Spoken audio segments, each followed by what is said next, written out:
Hi, this is Tony Robbins. Welcome to Live with Passion. Listen, first, I really want to congratulate you on taking the time to listen to this program and for investing in it. And I say that not because you've invested in my date program, but because there's so many people out there that talk a really great game, but they don't live it. You know what I mean? So many people out there say, I want a greater life. I want to achieve this great goal. I have this great dream. I want to turn it into reality. But what do? Usually nothing. Usually day after day, they don't make any real progress towards achieving those goals. They're not investing in themselves in solutions and tools and into ideas that can make a difference. So I want to really congratulate you because you're one of the few who do versus the many who talk. And for that reason, I feel a real kinship with you because what you're doing right now, I've been doing myself for more than 21 years now. What do I mean? Well, I'm talking about listening to audio tapes, attending seminars, reading books, feeling my mind, and then applying what I've learned immediately to get results in my life. And it all started for me many, many years ago, but it started in a day when I finally got fed up, when I finally said, I'm not willing to settle for less than I can be. Never again. And when I found that internal passion, when I made that shift in my life, I've never looked back since then. And that's why this subject means so much to me and why I'm so thrilled that it means enough for you to take the time to really listen to this audio program. So I want to get started, but before I do, let me also say this. You and I are probably a lot more alike than you realize. I mean, think about it. We're both crazy, outrageous people that are saying, I will not settle for less than I can be or do or feel or experience in my life. I mean, if you think about it, there's really a big difference between just merely achieving your goals and living a life of passion. I mean, where you love your life, where you love your career, you love your family, your friends, the people around you, where you look forward to each and every day. Maybe ultimate passion is when you can get to that point where no matter what happens in your life, even when the biggest challenge happens, even when the greatest injustices occur, you just grab a hold of them and you suck the juice out of that experience. You say to yourself, what can I learn from this? How can I apply this? You find a way to use whatever life gives you to create a life of even greater meaning. Now, by the way, is that what most people do? Well, you and I both know the answer is no. I mean, every day you look around and walk around and you see people around you that look half dead. I mean, it makes me sad. There seems to be no joy in their life. There's no drive in these people. They're kind of just surviving. It's like somewhere along the line, they settled for so much less than they could be. And maybe it happened many years ago. Maybe years ago they had great goals and great dreams and a great drive for a life of meaning. But what happened to them? Well, what almost happened to me, what may have happened at one time in your life. They had big goals. They had big dreams. They went for it. They were excited. And they pushed hard. Maybe they disciplined themselves. Maybe they gave their all and they were disappointed or maybe even betrayed. I know I felt that many times in my life, and I'm sure you have as well. But what do you do with that? That's what determines whether you develop a passionate life or one that you have to constantly make excuses for, or one where inside of you, you have to settle and say, those people out there that are so excited, so passionate, oh, it's phony, it's fake, it's just a bunch of positive thinking. See, what happens for a lot of people is they don't want to be disappointed anymore. So what they do is they disassociate. They start saying, oh, don't get your hopes up. Hey, don't get overly excited about this stuff. Come on, what are you, naive? They become skeptical. They become pessimistic. But the truth is when people say they're skeptical or they're pessimistic, what they're really saying is, I'm fearful. I mean, people who are skeptical are just afraid of being disappointed. They're afraid of being hurt. They're afraid to feel that feeling that comes from not winning. But listen to me. In any sport, if you're going to be victorious, you've got to be willing to risk that loss, that sense of pain. That also, by the way, that pain may be the very thing that gives you the drive to move forward and achieve more than you ever have before in your life. Michael Jordan is someone I've had the privilege of spending some time with. I mean, talk about a genius in the basketball ring. I'm genius in any sport. He's the best that probably has ever existed there. And when I talked to him the first time, I said, listen, Michael, tell me, your career's had many highs, but when did it just explode to the highest level? I mean, to where you knew your game was at its best. He said, Tony, the biggest thing that's driven me, honestly, was pain.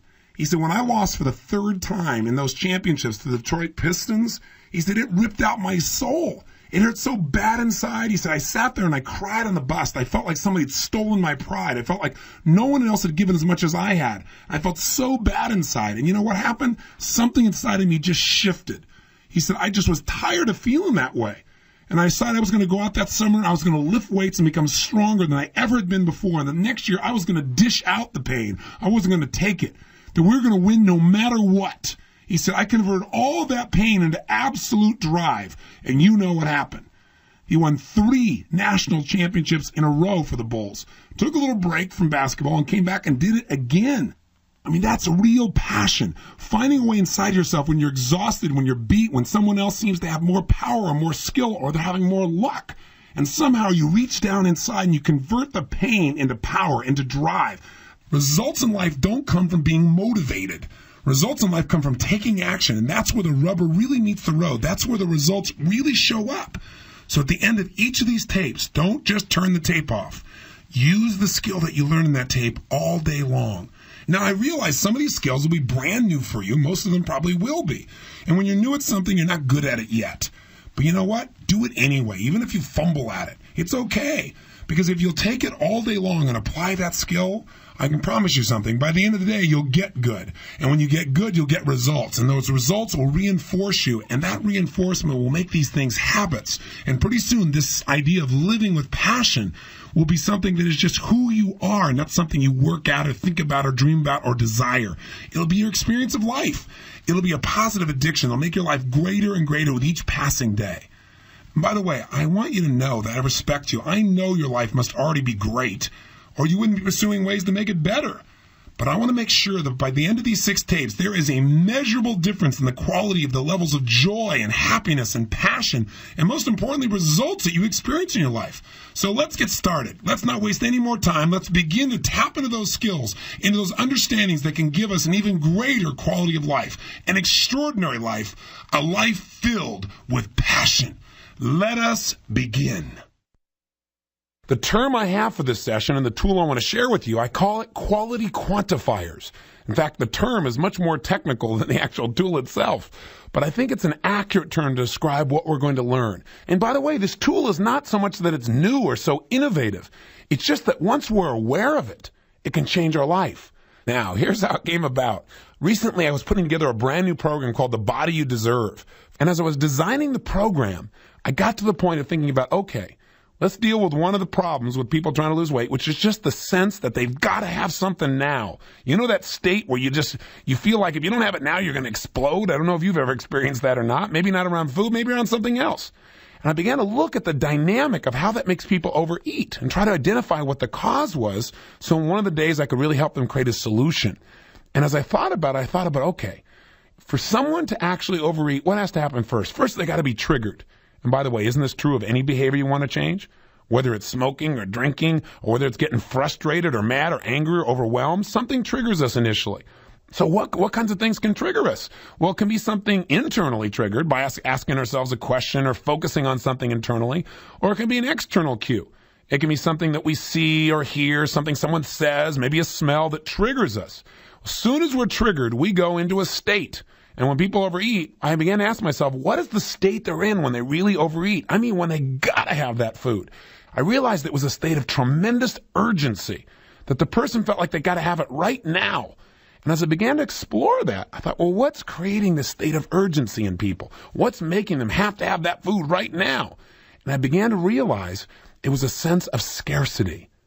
Suddenly this person began to feel if they didn't have something right now, they were going to miss out. They were going to be deprived. They weren't going to have what they really wanted most. And as I began to explore this, I said, okay, well, if somebody gets where they feel like they're missing out, human beings will do almost anything to avoid what? Pain. And missing out, being deprived, is major pain for most people in our culture. In fact, scarcity is what drives so many of our desires in this culture. The more scarce some things are, the more we want them. I mean, that's the challenge. When most people want to lose weight, what do? They try and deprive themselves. They say, I can't have this food that makes me feel good. What we really want is just to change the way we feel. And if someone thinks like they can't have that anymore, that just drives them crazy. It's the very same drive, by the way, that made people come across an ocean, risk their lives to come to the New World, to get something called gold. Why do they want this little pretty metal? Why was it in such demand? Because it was scarce. Scarcity drives human beings crazy, whether it be in diamonds or in relationships. Some people, when they really want to be in a relationship with somebody and they don't think it's possible, boy, they really want to be with this person. They find this drive. They'll do anything. They'll take care of that relationship. They make it the priority. But once they're in the relationship, what happens? For some people, the law of familiarity begins to set in. They start to take for granted what's so close to them. Pretty soon, what they wanted is no longer scarce. They're around this person so much that they begin to take them a little bit for granted. So after a while, we'll see this relationship begin to deteriorate. But you know what's interesting, including in a relationship? If suddenly somebody else gets interested in this person they're in a relationship with, very often the person is no longer so familiar. All of a sudden they're a scarce resource again. All of a sudden the person starts paying attention. It's an interesting dynamic that we human beings have around this thing called scarcity. And boy, if there's any place it shows up, it sure does in food. So I was thinking, all right, how do you do this? How do you turn this around? And I can only tell you my own experience. I can give you an experience of how scarcity was driving my family for a while. One day, our chef came home with a special treat after dinner. It was these fat-free cookies. And they were supposed to have no sugar. But you know what? Most things like that taste like cardboard. But these things were absolutely incredible. We were so excited after we had these cookies that sure enough, I came back into the kitchen about 30 minutes later to have one of these cookies, and the whole box was gone. Everybody had hit the kitchen and wiped the thing out. Well, you can't imagine what that did to my desire for these cookies. All of a sudden, I wanted them more than anything on earth. And I was real frustrated, so I said, hey, tomorrow, go get a couple of boxes of these things. Sure enough, the next day, she came back in. I walked in there. She'd gotten 2 boxes, and they were already empty by the time I got home.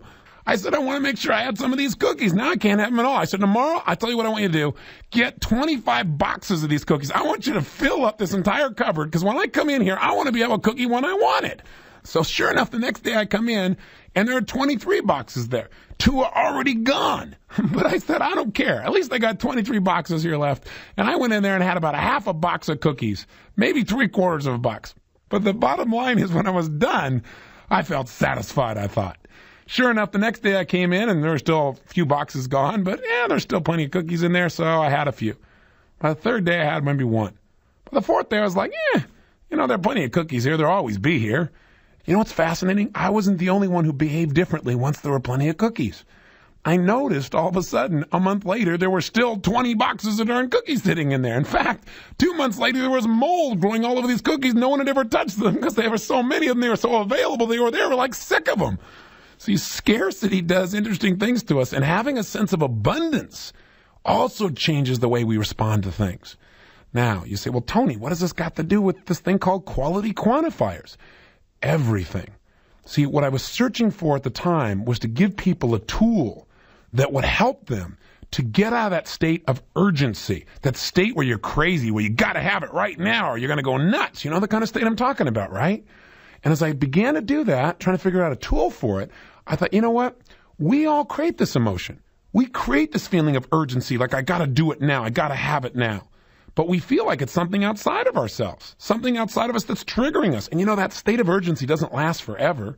So I thought, how could I give people a sense that they're in control of this? So in a moment, if you start to feel that urgency, you could wipe it out. So you could lower its intensity. And by the way, if you think of any behavior that's in your life that you want to change, it always starts out the same way. Something triggers you.